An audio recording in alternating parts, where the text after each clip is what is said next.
Welcome in, everybody, for week 2 of BA's baseball recap. This week, we have the Hall of Fame results that we're going to go over. We're also going to talk about the top 5 international signings. Are the Dodgers actually ruining baseball or not? Is there a salary cap coming? We'll discuss that as well.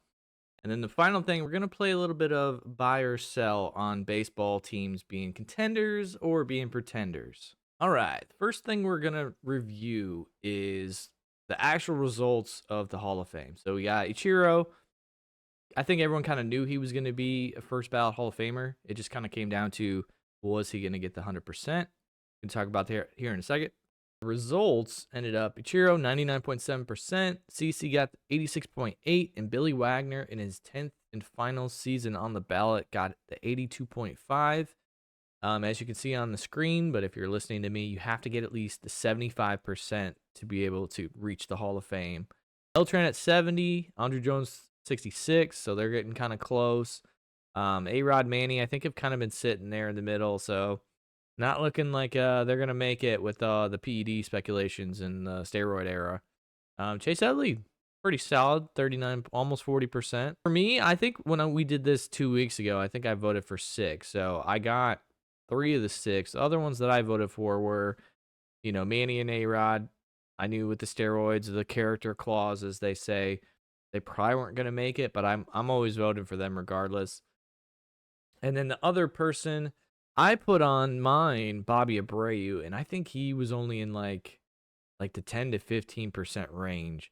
So he didn't really get the numbers that I thought he might get, compared to like a Carlos Beltran, which, different players, but also kind of similar skill sets in a sense that I thought their numbers would have been pretty similar. I mean, their career numbers are pretty similar. So it's kind of shocking that Beltran, with his character issues with the Astros, cheating scandal, actually got up to the 70%, but Bobby Abreu didn't. I don't know if that's different because of markets where he played. I don't know, but the one thing that I'll say about this Hall of Fame thing, and I'm pretty okay with what happened. Ichiro, CC, Billy, I'm good with all that. The thing that bothers me about the Hall of Fame, and it happens every year, is when we do get these, okay, they're going to be a first ballot Hall of Famers, it always comes down to, will it be unanimous? Who will not vote for him? And then, say there's a 30-minute discussion for your talk shows, your radio host, your podcast, or whatever. It's always like 5 to 7 minutes of actually talking about the players and their stats, and then it's like 25 minutes of complaining about the process. Who's the one guy that didn't vote? How come it's not posted? It shouldn't be secretive. They should put all their stuff, in writing and have to explain themselves and whatever. And I'm like,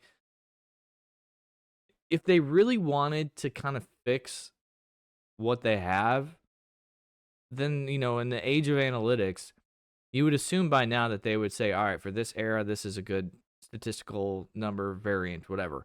For this area, this is a good WAR, whatever. Like how wins used to matter more. Okay, then it should matter more for that generation.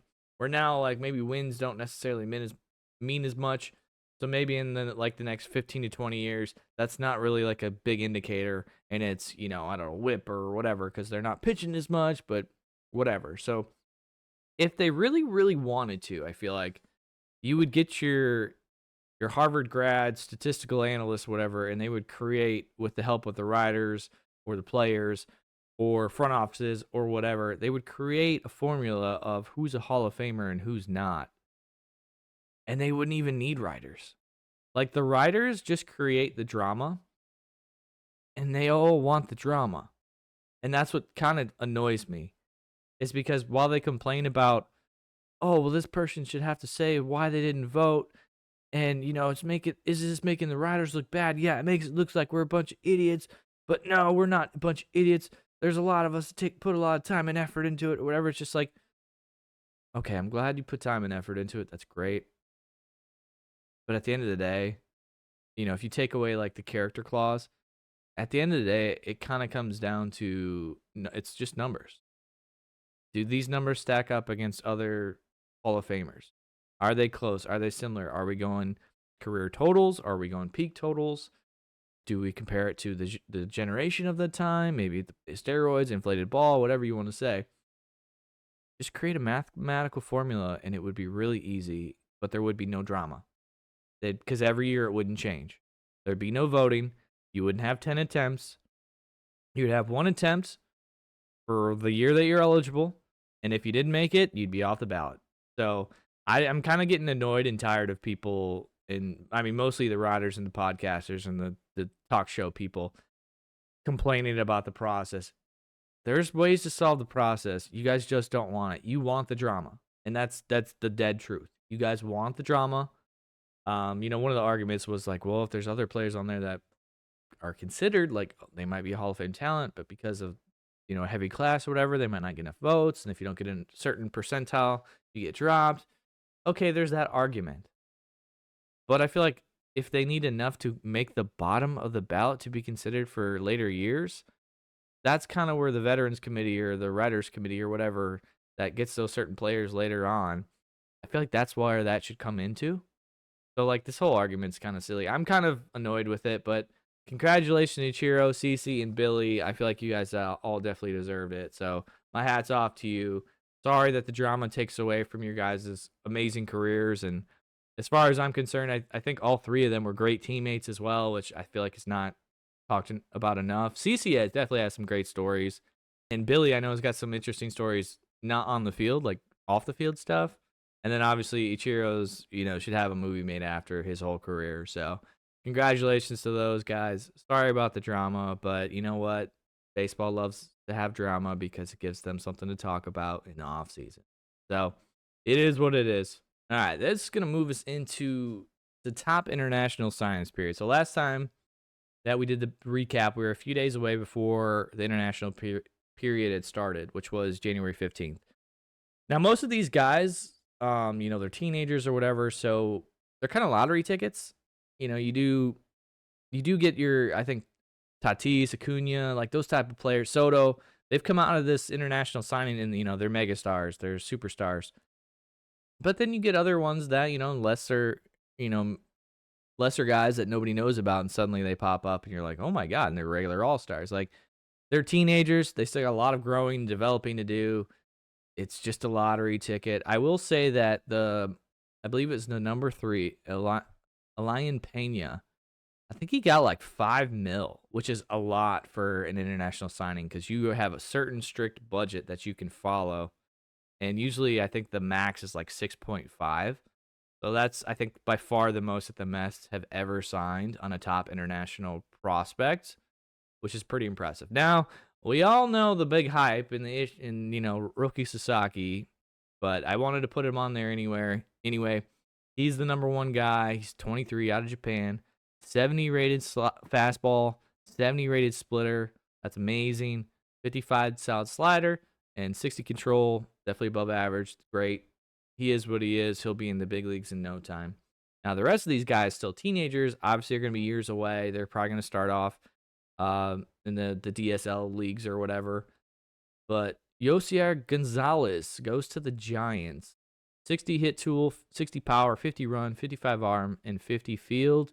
I didn't really have much on this guy. There wasn't a lot of news on it, but I did watch some of the videos on some of these players. But Pena, another shortstop. Most of these guys are going to be shortstop. He's probably my favorite that I saw of this. I think when I saw his tools, because he's a switch hitter, I think he kind of reminded me a little bit of Robbie Cano in his swing and stuff. But 65 hit tools, amazing. 60 field, solid. They believe he's going to stick up the middle. 50 power, 50 run, 50 arm. Solid player. We'll see what happens with them. Chris Rodriguez is a tank. I think they said he's already like 6'4", like 200, and he's only 16. So coming out of the DR, that 70 power grade is crazy. When I looked at him, though, like he's kind of, to me, he's got to grow into his body a little bit more. His swing kind of reminds me of like a Carlos Correa, but I think he's still growing. I think he's still going to get bigger. That, if you're getting to the right system with the right program, I mean, he could bulk up to be like a Stanton type, because I think Stanton's like 6'5", 6'6". Hopefully he's not that bulky, because, whenever you trade off the bulk, you lose your flexibility, and that tends to be where you get your issues with injury and staying on the field.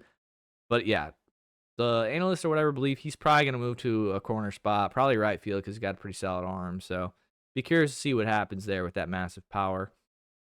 And then the last guy, another one of the Salas brothers, although the prospect profile I think said he's the most athletic, and couldn't stay at shortstop, but because of his athletic ability, he might end up in the outfield as well.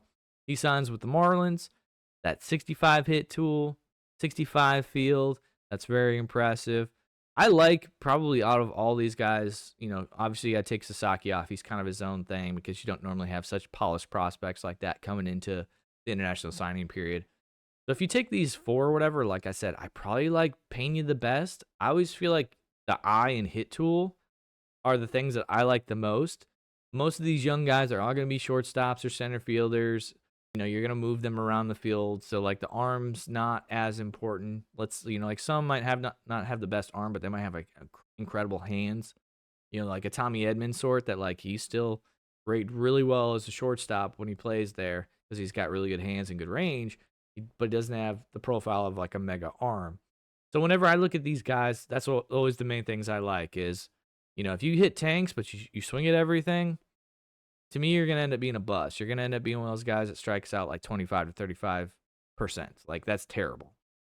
Pena, I think he's going to be a guy to watch. I think he's the guy that I'm most excited for in this class, obviously other than Roki. So give him a few years. Who knows? Maybe you'll get another Churio like what we just saw with the Brewers. So he signed out, was only in the minors for a couple of years.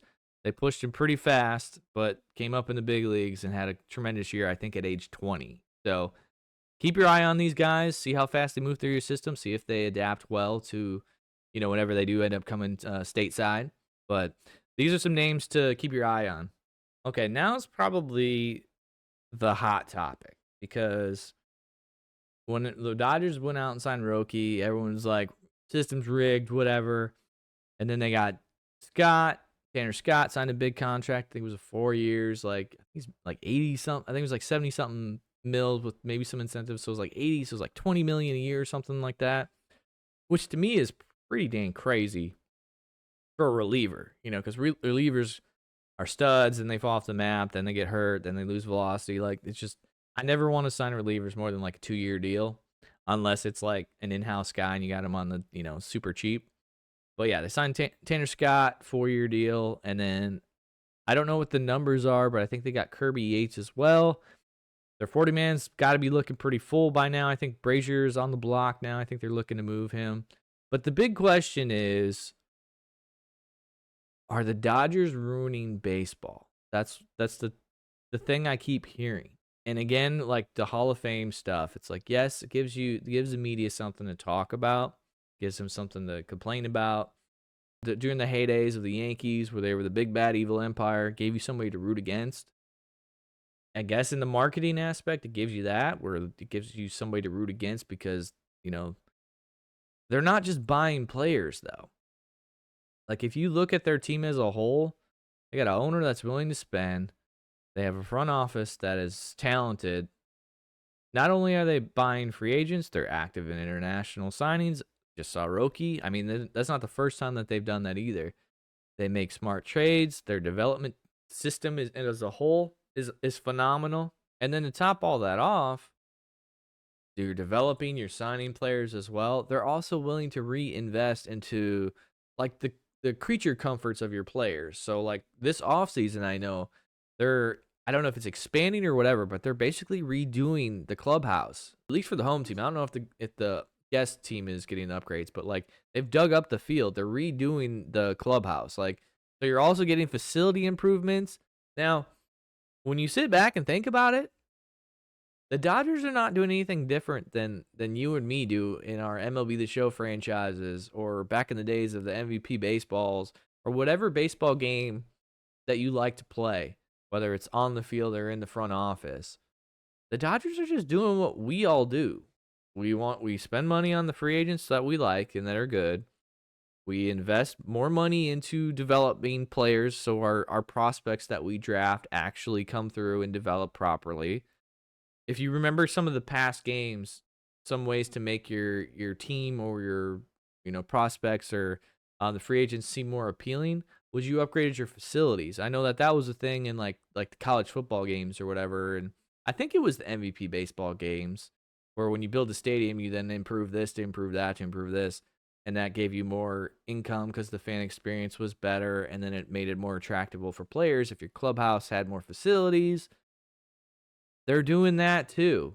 Like, so the Dodgers are really one of us in a weird way. Like, they're just doing all the things that we would be doing if we were lucky enough to sit as the GM or the president of baseball operations and we had money and a backer to support us.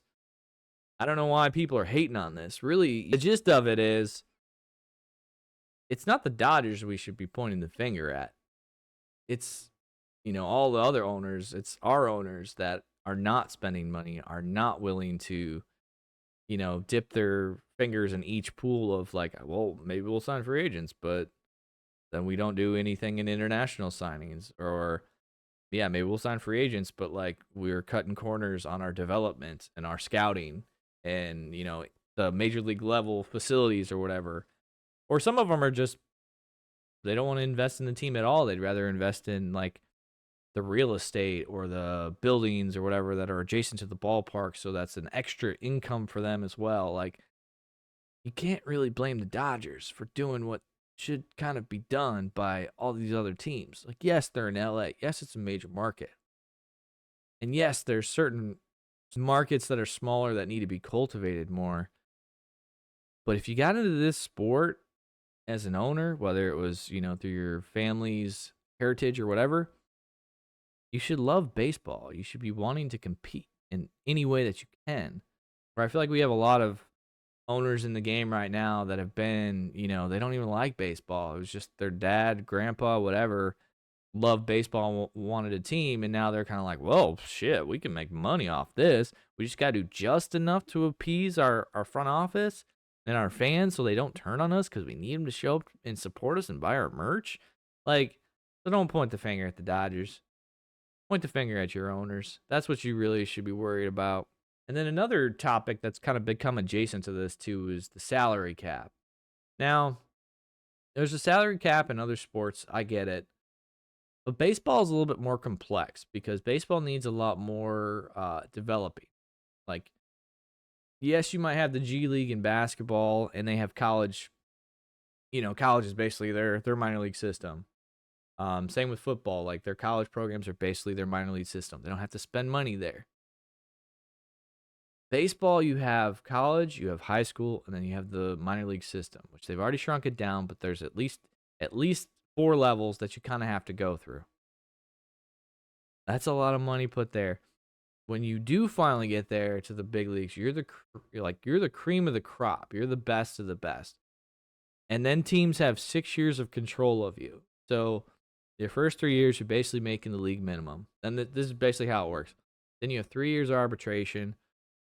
And if you overperform, you're still probably not getting paid what you probably deserve.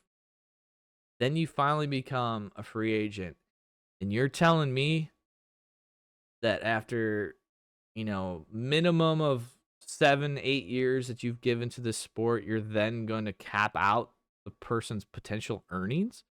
To me, I look at it as like, you have these stockbrokers, real estate agents, whatever, the people that are making big money.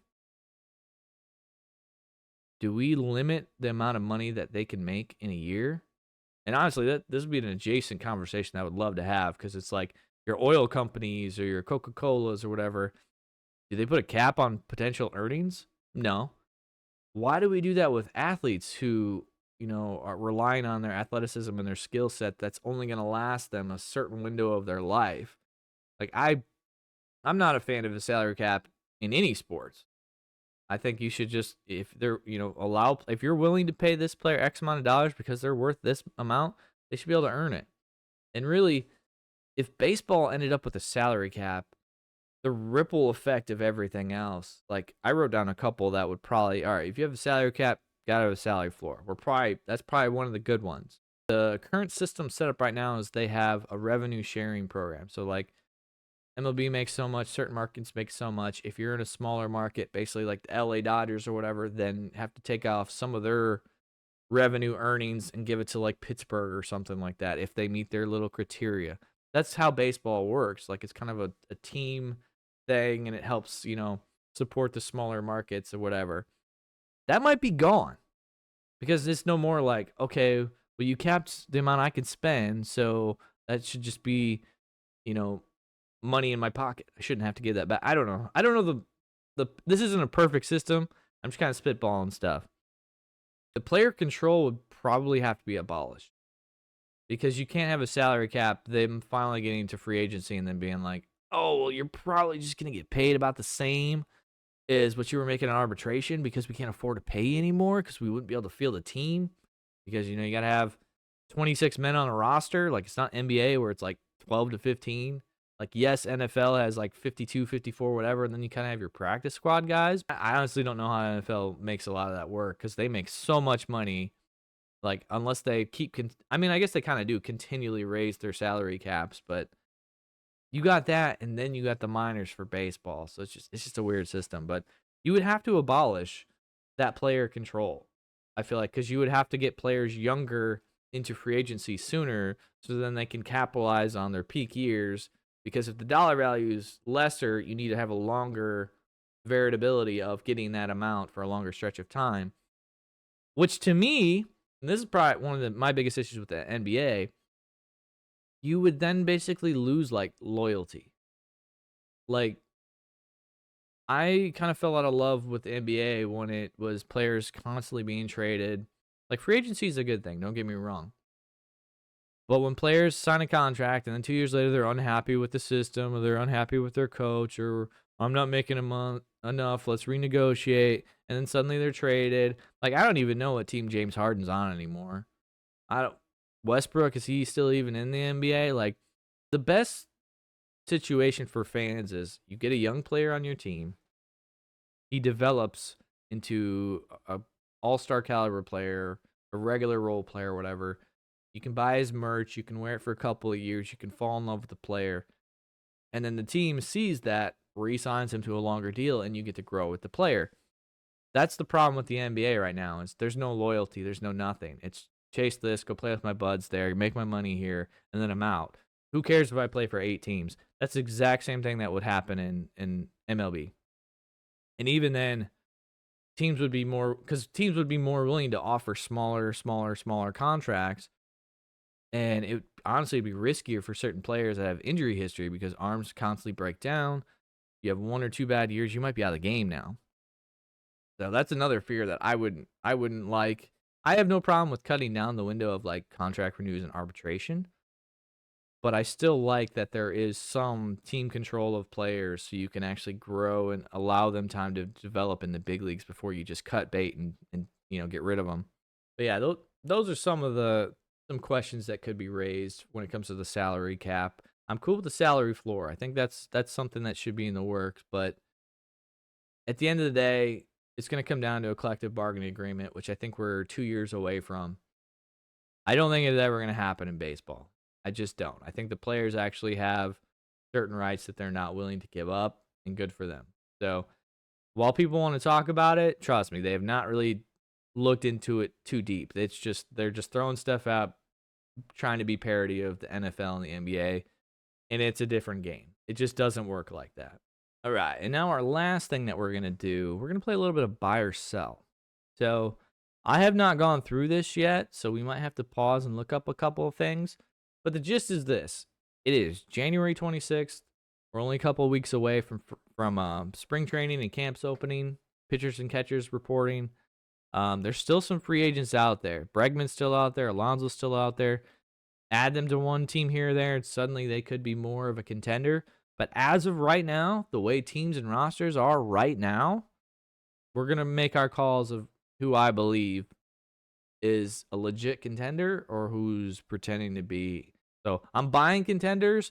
I'm selling the pretenders that I don't think are going to compete. So some of these are going to be easy. When I wrote them down, like, I wasn't going for the entire league. I was just going for about 15 to 16 teams. So like the Dodgers, obviously I'm going to buy the Dodgers. They just won the World Series. They're legit. So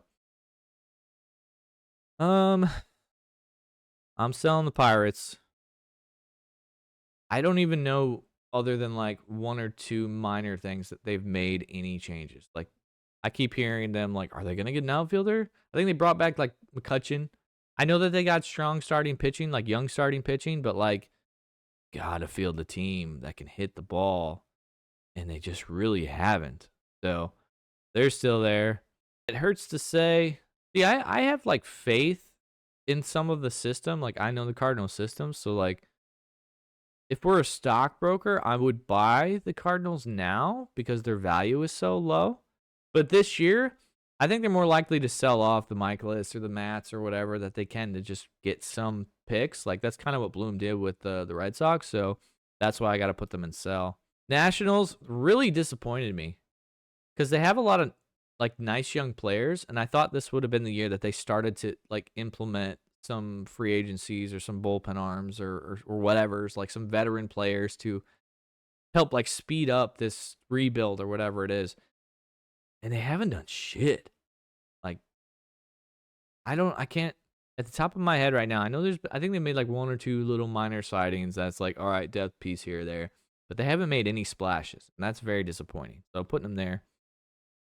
Now, all right, Braves obviously they just need to get healthy. They do need to get another arm or two. They just signed Profar, which I think is actually a really good fit for them, especially with their personalities in the clubhouse. Profar's always kind of had good ratings on his like clubhouse presence and stuff like that. So throw him in there with Ozzie and Cunha. Like that should be a great clubhouse.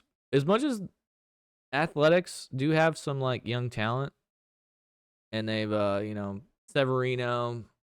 I think they traded for the Spriggs on the Rays. They're improving, but they're not contenders yet. They're not there yet. I don't know if this will shock people or not, but I'm selling on the Mariners. Again, they needed to improve their offense, and what have they done?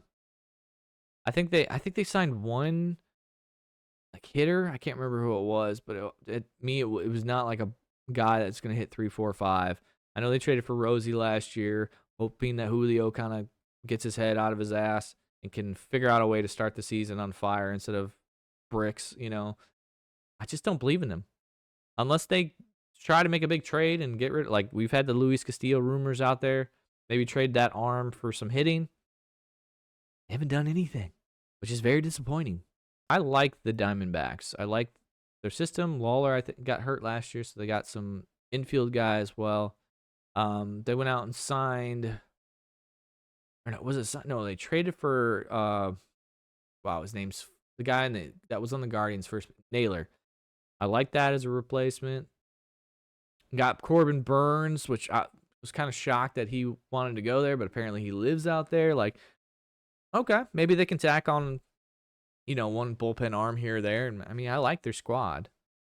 It's crazy to me because they were on the cusp of like, maybe you guys should blow it up. You got some guys that are, Gallon's on the last year of his deal. I think Merrill Kelly's on the last year of his deal. They're trying to get rid of Montgomery, even though he's on the last year of his deal. I think they're one or two moves away from, pushing in. Astros are the Astros, even though they don't really have the farm system that they once had. Like, they're good. I have liked the moves that they've made, even though I didn't think they should have traded Tucker. At least they did. They signed Walker to go to first base. They got Paredes in that deal. They got was it Cam Smith? So another top prospect guy could eventually take over at third base. Bregman's still potentially out there. Altuve came out and said, we need to bring this guy back. He can play second base. I'll go play left field. I mean, hey, I'd love to hear that from Altuve, especially because his defense is not very good. But, I mean, you just got to have to trust in the Astros. They always find a way to win. They have good players. I'm definitely putting the Brewers in here, even though they lost to Damas. They always find ways. Like Woodruff's coming back. They always find ways to develop their guys and make smart moves. I could see them being like in the next couple of weeks here, like signing a guy here or there that like we've forgotten is out of the market, and then being like, oh, that was a nice addition. Oh, that's gonna help their bullpen out. Like they always do moves like that. Angels are gonna angel.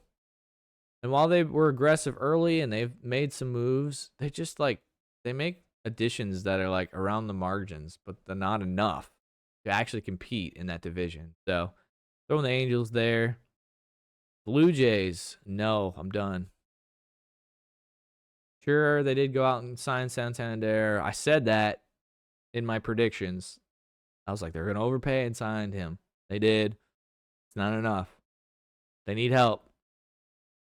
And Vlad's going to probably walk. I think he said he's open to negotiate up until spring training, and that's only a couple weeks away. So I think the Blue Jays are like a season away from Vlad walks, Bo walks, and that front office gets gutted. I think that's what's possible. So this is not going to be a good season for the Blue Jays heading into 2025. All right, who else? I feel like the Mets is an easy one, so we'll just throw that on there. Sign Soto. They've signed some arms. While they haven't spent a lot of money on like major starting pitchers, they've done more of let's sign some 2s and 3s that are good, and maybe we tweaks their stuff a little bit here and there and see if they can play up. So I like what the Mets have done. Marlins, they're just anytime they get a little bit good, get our hopes up, or have some young crop coming, they always flop, and then they sell, like the front office flips. Like it just seems to be their cycle. Just weird. Phillies, where art thou? I feel like you made the one trade for Luzardo. I feel like you need to dump Taiwan Walker now. That's a contract you don't need for the bullpen. Go get Bregman.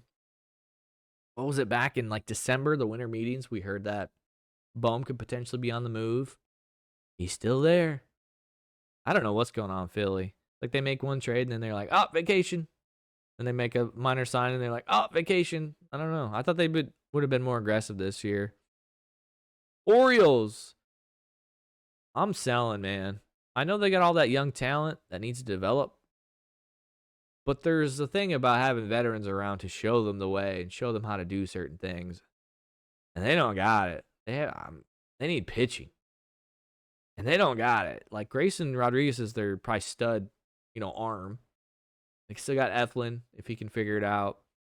Sure, I guess they got, what was it, Rogers that they got with the Marlins last year if he can get it figured out. But like, this does not make of a intimidating starting rotation. I know their bullpen guy, the stud closer's back, but I think so. I don't know if he'll start the year healthy, but I know he's coming back. I'm selling the O's, man. Rangers, I like the Rangers. They went out and got Jock, just like I predicted.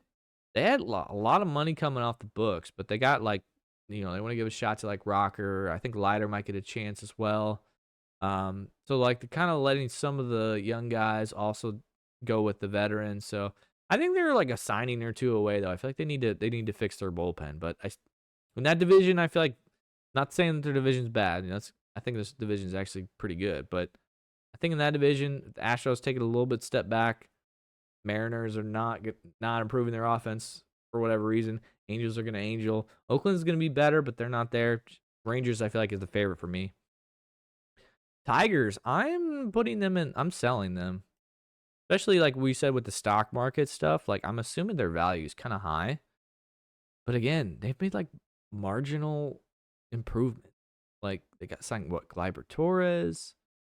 Like they signed I think it was an arm. I can't remember which one it is because I don't want to dive back into all these rosters too deep because we're going to do that heading into the start of the regular season when the rosters actually starts taking shape. But I'm selling the Tigers, man. I think they'll be good, and that's a very winnable division. But the way that while it was like unique and creative of how they managed their arms last year to continue to win, it's not a sustainable method. Like you can't have one starting pitcher and then utilize like all bullpen games. Like eventually those guys are going to break down and you're going to run out of arms, And I think that's kind of what's going to happen this year with the Tigers. Unless some of their other like younger guys take I think they still got Casey Mize, he needs to step up. Like they still got some of those guys. I do expect, because I think Torkelson is kind of on the outside looking in right now for some like reps. Because Torres, I think they want to use Keith at first base now. Be interesting to see what they do if they make any moves here in the next couple of weeks. But I'm selling on the Tigers. Even though it is a really winnable division and they could win it, I'm not. I guess since we're in that division, White Sox have made some moves, but, they're still going to be pretty bad. Especially, I like some of their prospects, the guys they have coming. I think they have the two best left-handed prospects in Schultz and Hagen Smith. I like both those guys. Montgomery's still around, although I think he had a rough last year in like AA or AAA or whatever. So it's like, oh, maybe he's not as ready as we thought. Still got Roberts. Who knows what'll happen there, though. I think the winners of this division, though, are the Guardians. They always find a way. They've kind of added some arms, too. I know they made a trade with the Cubs earlier in the year. They traded one of their bullpen arms. I can't remember what they got in return, but this is the Guardians. They know how to develop players. I know they traded what would they trade? It was a second baseman guy. It was a really good Jimenez. How do you say his name? They traded him to the Blue Jays. I think they got first baseman prospect, and then I think they flipped him. But Guardians, I don't know. They just always make slick moves that come back later, and you're just like, oh, nobody saw that coming. So I think they'll win the division. Cubs. Got Tucker, man. Got arguably the best farm system in baseball. I think they had 7 top 100 prospects, which, by the way, MLB Pipeline now has an update to their top 100 prospects. They also have all the top 10 lists out for each position. I recommend checking that out. If you're into prospects and want to know more about your teams, definitely a good read. Not too much, just enough. But yeah, Cubs have a really good system. They have a good team. Tucker, I feel like, playing for that major contract. He's not going to get Soto money, but if I had to, honestly, if Tucker was a free agent this last year with Soto out there at the same time, I probably would have preferred Tucker. Just because he's a better defender, better on the bases. He still hits for average and power like Soto does. But I feel like he's going to age better, if that makes sense. I know he's like 2 or 3 years older than Soto. I don't know. I'm a big Tucker fan, though. I think he's going to get paid. But yeah, Cubs. I think Cubs got to be the favorite to win that division right now. Them and the Brewers. I think that, 1-2 right here. And then the other one might get a wild card spot. So while I don't like their owner, and I'm not the biggest fans of their front office, like, they're not bad. Like, they're not idiots, but they just don't ever want to, like, push the chips in, which is annoying. Oh, Padres. Your ownership is making me, like, frustrated with you because I think it's coming down to a dollar thing. So this might hurt. And I'm not saying they won't make the playoffs, but I'm selling on the Padres. Ownership issues going on. Seems like their salaries are making the budgets tight. I feel like they don't know what direction they want to do. Like, they're going to end up having some holes and some, like, nobodies, or they're going to force prospects up before they're ready. I could see them taking a step back. Just lost Profar. Cease is apparently out there on the trading block, although I don't think he gets moved. I'm not touching that right now. They make me nervous. Rockies is easy. They never know what the hell they're doing.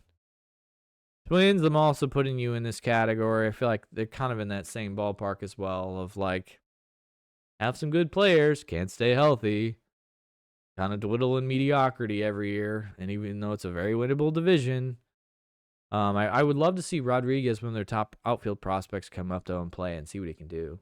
Yankees are going to Yankee. They're pretty good. They'll if not win their division, they'll be in a wild card spot. So we got to give them some love. Ironically, that we've come down to these final 5 because I feel like these are teams that, like, of streamers that I like. Giants. I remember what they got Adames, didn't they? I think that's who they got. Adames. I do like the Giants. And Posey, I think, being in that GM role now, or baseball ops, not sure what his actual title is. He's going to be able to court players over or retain players more. They do still also have some prospects that are of interest, especially their young arms. I just think they got a good, solid squad. I think one of their biggest issues with Farhi Zahidi or whatever was, I think he kind of fell in love with the platoons. Didn't realize you only have 26 spots, and a lot of them need to be rotating arms. So you kind of need some stars over there that can play every day. I think Buster knows that. Rays. I feel like they do have, what's their ace, the lefty or whatever. I think he should be back healthy. Some of their prospects are ready. I think, I don't know, they always find a way to win. But the ballpark situation, the tension with the city, I think they're playing in a minor league ballpark. I could see them, like, selling.